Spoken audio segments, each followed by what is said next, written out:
Buenas, corazones. Hace un montón que no hago esto, así que yo espero que salga bien, pero tenedlo en cuenta, la cosa es que no quiero alargar esto más porque sí que me interesa hacerlo y siento que si lo procrastino más, al final no lo voy a hacer porque me conozco y ya basta. Vamos a ver.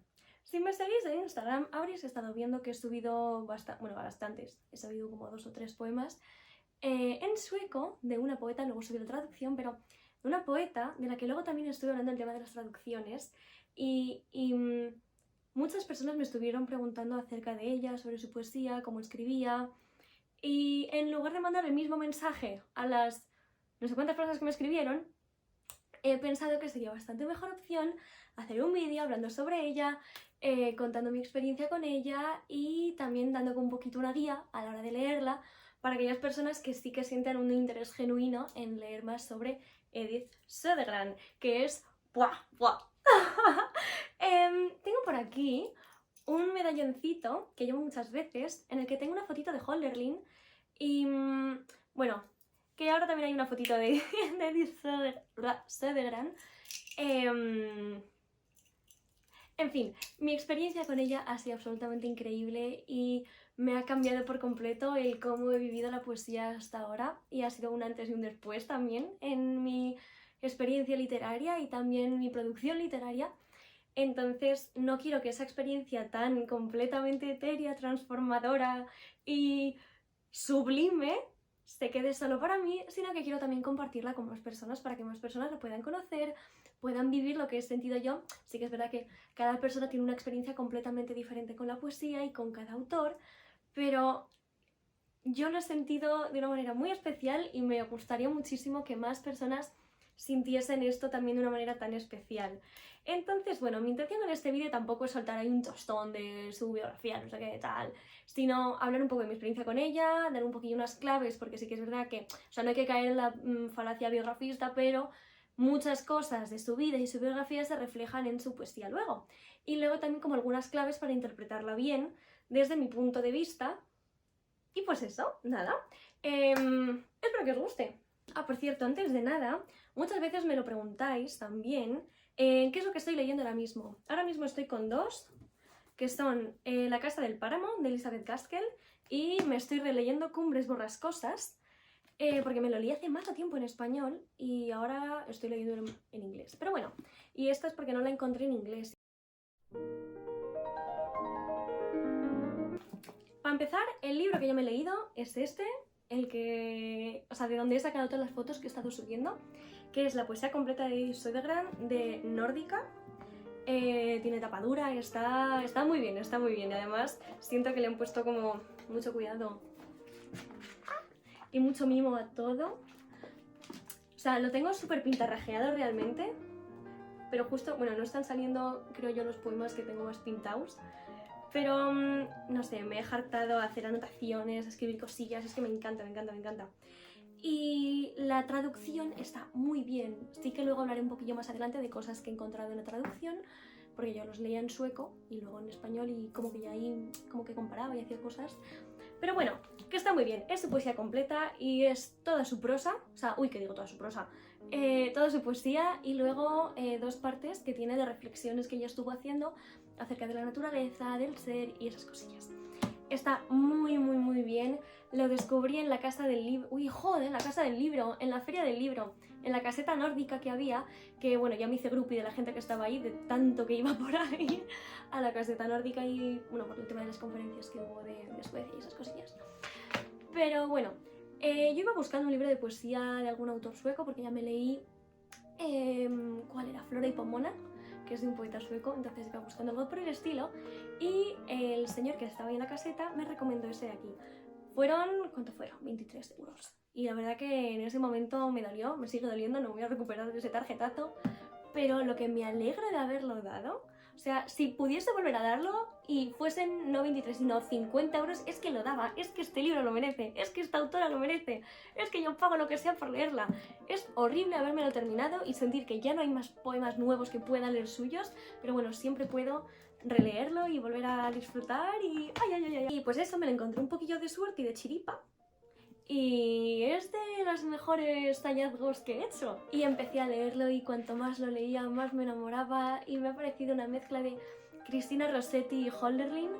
Hölderlin por todo este amor a la naturaleza y reflexiones sobre la naturaleza, también como que coge de Keats en ese sentido, ¿no?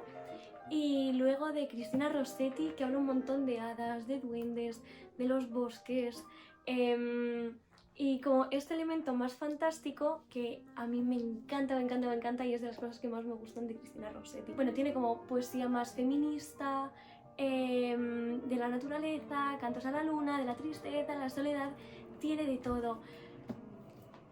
Es que es una poeta para las chicas, también tiene poesía religiosa, es que abarca un montonazo de temas que creo que es muy fácil sentirse identificado o poder entender lo que dice y nunca pierde esa voz femenina y esa sensibilidad que le dan una magia enorme a todo lo que escribe y todo lo que hace. A cada poema estaba subiéndome por las paredes, llorando lágrimas, llorando luz, o sea, era... ¡buah! Era increíble, o sea... Es que... ¡uf! No tengo palabras para describir lo que he sentido leyendo a esta mujer. Pero bueno, eso por lo menos por mi parte, os lo vuelvo a dejar por aquí para que lo veáis. Ahora pensad en hablar un poquillo más de su vida, porque sí que es verdad que hay muchos elementos de su vida que se trasladan a su poesía y muchos acontecimientos que luego derivarán en en pazos o en elementos recurrentes en su poesía. Entonces creo que eso, no hay que caer en la biografía, no sé qué, tal, pero en este caso sí que ayuda bastante a entender muchas cosas de las que escribe. Nace en 1892 en San Petersburgo, en el seno de una familia finlandesa, pero la peculiaridad de esta familia es que son suecoparlantes, porque en Finlandia hay una parte de la población, no sé hasta qué punto se puede decir grande, pero sí que hay parte de la población que habla sueco. De hecho, en Finlandia el sueco es también un idioma oficial. Y encima, esta variedad del sueco es un poquillo más arcaizante. Aún así, ella estuvo yendo al Sankt Petri Schule, está decirlo, que era un colegio alemán en San Petersburgo. Y ahí pues se daba mucha importancia a lo que es la educación, las lenguas modernas, las actividades culturales, y ella estudió un montonazo de idiomas. De hecho, bueno, ella escribió poesía en sueco antes de ya como su producción más tal, que es la que aparece en este libro, digamos. Eso, en alemán, en francés, en ruso, en sueco, y uno de sus últimos versos, por ejemplo, en alemán, espero que los tengo por aquí apuntados, es Ich weiß nicht in wessen Sprache schreiben, que es no sé en el idioma de quién escribir, hasta que ella finalmente se decantase por el sueco. En 1904 su padre contrajo tuberculosis y estuvo ingresado en el hospital de Numela en Finlandia. Y luego, años más tarde, en 1908, ella también contrajo tuberculosis y estuvo en el hospital de Numela y en Davos, en Suecia. Numela está en Finlandia. En 1916 ella publicó su primer volumen de poesía, que además se lo autopublicó y se lo autoeditó ella misma. Ella se lo gestionó todo económicamente, lo cual me parece súper girlbossing y súper revelador. O sea, una tía que no es conocida, ella sabe que su poesía es buena y sabe que lo que hace es bueno hasta el punto de que se lo hace ella, y en esa época encima siendo una mujer. Es que me parece muy fuerte y muy revelador de cómo es ella y de su carácter, y de que ella era consciente de verdad de que su producción era buena y ella apostó al final por lo que era suyo y por lo suyo. Bien, en 1917 además sufrió un sangrado pulmonar y esto se sumaba a la tuberculosis. Entonces es como ir encadenando poco a poco enfermedades o problemas que te deterioran la salud, lo que hace que la muerte sea al final un fantasma que tienes detrás del hombro y que estás siempre acechando. Y es por esto, y también por la muerte de su padre, que la muerte va a ser un elemento regular y un tema recurrente en los poemas de Edith Södergran, porque al final ha sido siempre una sombrita que tenía detrás. De hecho, murió con 32 añitos, o sea, murió muy, muy, muy joven. Y es que me pongo muñeca hablando de esto. Pero bueno, más adelante publicará La Lira de Septiembre, y aquí sí que va a recibir más críticas todavía, llamándola megalómana, sobre todo por la nota introductoria que ella escribió a la hora de publicar la obra. Pero, espera un momento, es que encima, bueno, cuando mandó los poemas al Dagens para publicarlos, lo acompañó con una nota diciendo que solo las personas al servicio del futuro comprenderían su obra y esperaba no estar sola. Claro, esto... La gente no podía llegar a entender la doble crisis que ella estaba sintiendo, tanto interior, digamos, como exterior, del mundo que la rodeaba. Y esta doble crisis sí que será un pathos en su poesía. Hubo un montonazo de autores que la criticaron, hubo otros que la apoyaron como Hagar Olson, ¿sí? Como Hagar Olson, con quien mantuvo luego una relación epistolar en la que se estuvieron escribiendo, y en muchos poemas habla de su hermana, y es ella su hermana, es esta poeta, esta autora, de la relación tan estrecha que llegaron a mantener. A ver, al final también es verdad que ella, escribiendo en sueco, está tomando una decisión política, pues el sueco es también una lengua minoritaria en Finlandia y está acercando, digamos, el público hacia el que ella se dirige. Más adelante, en La sombra del futuro, empezamos a ver más tensión. Bueno, leyó un montonazo de Nietzsche, entonces es muy común leer referencias a Nietzsche o menciones a su figura, a Zaratustra. Está muy bien. Entonces, si os mola también el rollo nietzscheano, seguramente, a lo mejor no tanto en la poesía de Dichter, de sus primeros poemas, sino más adelante, cuando ya empieza a haber más influencia de Nietzsche, pues eso puede gustar más, si tiráis por ahí. Tensiones entre energías sensuales, sexuales, la naturaleza, y también entre influencia de Goethe. Es una autora que reúne un montonazo de elementos de diferentes poetas y diferentes autores, que coge lo mejor de todo y lo sublima y lo hace maravilloso, y es que es magia, y es que es imposible no enamorarse de la poesía leyendo a Edith Södergran. Finalmente morirá en 1923 con 32 años, y es pronto, que tengo aquí además apuntado lo que pone en su lápida, que son los últimos versos de uno de sus poemas, del poemario de La tierra que no es, que ¿cuál era? La llegada a la vez. Muy bien elegida además. Dice así: aquí está la orilla de la eternidad, aquí ruge la corriente, y en los arbustos toca la muerte su misma melodía monótona. O sea, pone eso pero en sueco, en su tuba. Es que es muy bueno. Hablará mucho de la felicidad y de la búsqueda de la felicidad, pero además es que muy llamativo que en sueco, usa la palabra lycklig, que hace referencia tanto a la felicidad como lo entendemos nosotros, sino también a la felicidad de estar contento, y la felicidad de ser afortunado, de la fortuna, de la suerte. Es un término en sueco que reúne como esas dos connotaciones en una sola palabra. Llegando más a la parte de, a lo mejor, en la interpretación de su poesía, ella hace sobre todo poesía simbolista, entonces aquí cada persona puede sacar sus propias interpretaciones, cada persona puede aprender y derivar algo de cada cosa que lee, entonces tampoco es como que haya una lectura evidentemente correcta de lo que escribe. Sí que puede haber más elementos que sea fácil identificar de, vale, aquí está la muerte, pues puedo ligarlo a cierta cosa. Pero eso, la lectura de poesía es una experiencia completamente personal, completamente individual, y lo que yo ya he podido sacar, pues a lo mejor no lo sacan otras personas, o a lo mejor sí, o sacarán cosas diferentes que yo no haya sacado. Entonces, como que tampoco quiero acercar nada ni sentar cátedra de ningún tipo, pero bueno, esto. Además, su poesía no se limita a la experiencia personal. Eso para empezar, o sea, ella no escribe solo de movidas personales suyas, sino de cosas que todos podemos entender, de experiencias más universales.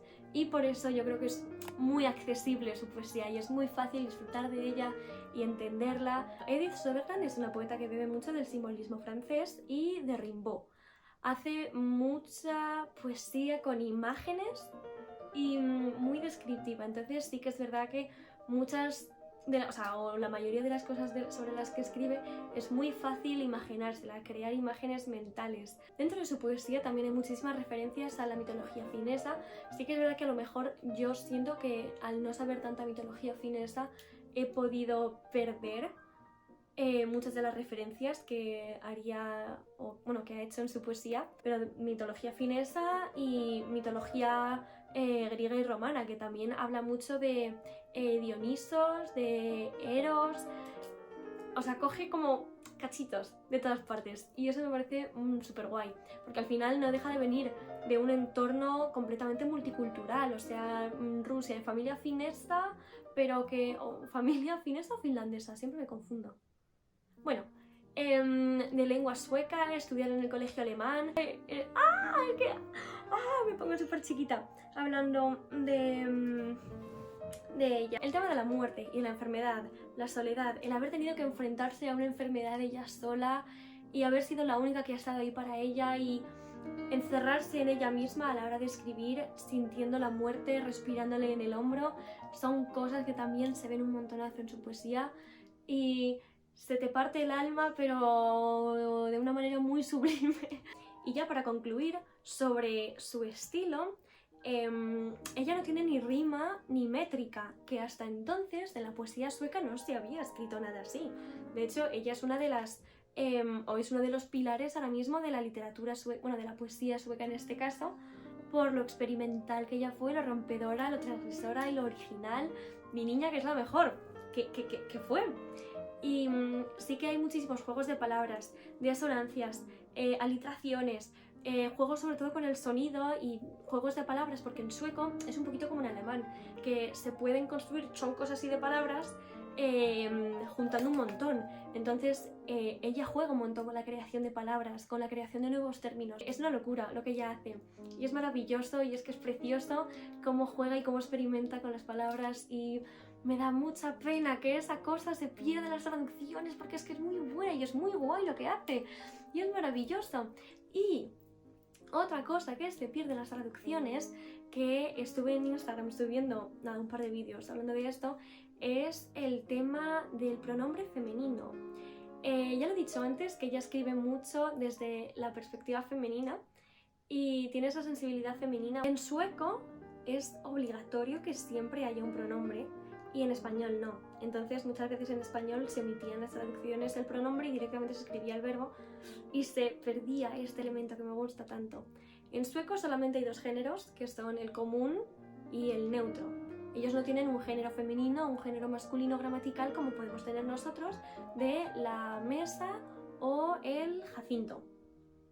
No, ellos tienen el común y el neutro. Entonces, entender una emoción o entender el dolor, entender la felicidad o un árbol como hon, como ella, que es hon, el pronombre femenino en sueco, es algo que es súper original y que dentro de lo que es la idiosincrasia sueca, o sea, y dentro de lo que es la idiosincrasia de la lengua sueca, es muy original el usar el elemento femenino, el pronombre femenino hon, para hablar y para referirse a estos elementos. Es que es muy guay, es que es precioso cómo mantiene esa sensibilidad femenina y cómo él puede llegar a entender el dolor a lo mejor como ella, las estrellas o una estrella como ella. Sí que es verdad que esto lo hace más al principio, lo vi sobre todo en los primeros poemas, más que más adelante, pero fue algo que me fascinó y fue algo que me encantó y verlo y darte cuenta de esto y luego que está perdida la traducción me dio mucha pena, que aún así la traducción, o sea, que está increíblemente bien y no me quiero poner yo aquí a criticar ni nada porque yo no podría haber hecho lo que ha hecho la traductora, pero sí que ha sido algo que me ha gustado mucho ver y que me ha parecido muy tierno, muy bonito y que es eso, parte al final de la magia de la poesía de Edith Södergran. Y bueno, a la hora de leerla, como es al final muy simbolismo, hay que confiar en vuestras propias respuestas, en vuestras propias emociones, en lo que os suscite y os despierte en vuestro corazón y en vuestro pecho su poesía. Y guiarse más por los sentimientos y por la experiencia emocional de uno, más que por lo que os puede decir nadie. Entonces, cualquier poema que leáis, sacad vuestras propias conclusiones, vividlo de vuestra manera y sentid vuestras propias emociones en función de lo que os despierte su poesía. Me estoy repitiendo un montón, pero bueno, es que creo que es muy importante destacar eso. Espero que os haya parecido interesante, Edith Södergran, A mí, de verdad que ya os digo, me ha encantado, se ha ganado un huequito en mi corazón. Por favor, el día de mi entierro, enterradme con este libro. Lo digo completamente en serio, enterradme con este libro. Lo más... Uy, ¿qué pasa el tren? Lo más pegado a mi corazón. ¡Ah! Es que me encanta. Entonces, tampoco quiero alargar mucho más de esto. Espero que os haya parecido interesante lo que os he contado sobre Edith Södergran. Y si queréis leerla a tope, es como leer a la primavera, es como leer a los árboles, a los abedules.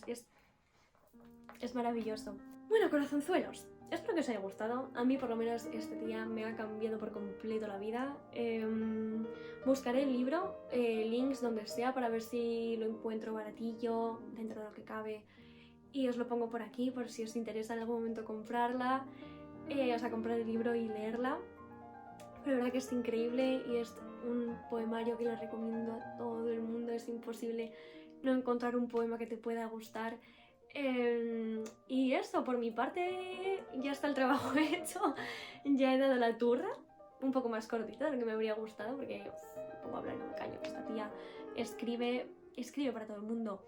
Yo quiero pensar que es una poeta para las chicas, porque está loca.